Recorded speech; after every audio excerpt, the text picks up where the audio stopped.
I don't think that the criticism of Amari Cooper is necessarily far off if you say he's not one of the elite wide receivers and I wouldn't have paid him, the Cowboys shouldn't have paid him, that's fine.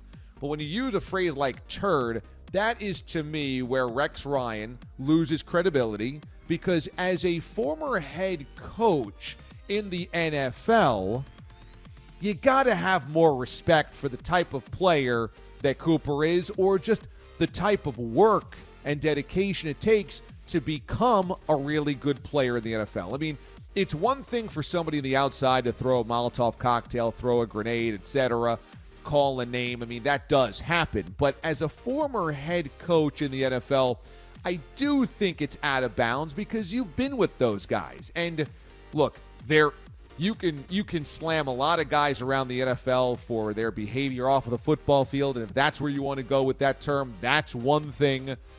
But in terms of being a coach that's been there in the locker room, seeing what it takes to become a Pro Bowl level player, yeah, that type of word is out of bounds. But I would also say that Rex Ryan has now kind of fancied himself as a hot take artist. He knows where his bread is buttered. And in today's social media world and today's sports media world, one word or one phrase can get you all of the attention, and all of the attention keeps you employed.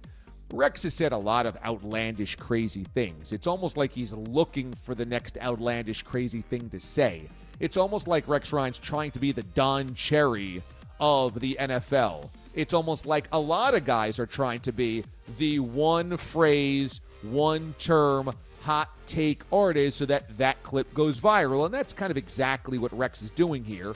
Rex was an attention grabber. He was desperate for attention when he was coaching in the league. And so now that he's not coaching, he's doing the same exact thing.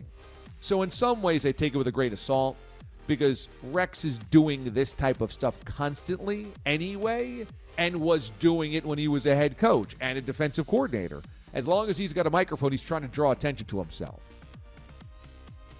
I do think that term, when you talk about a Pro Bowl player and you've been on the sidelines before, yes, I do think that's out of bounds.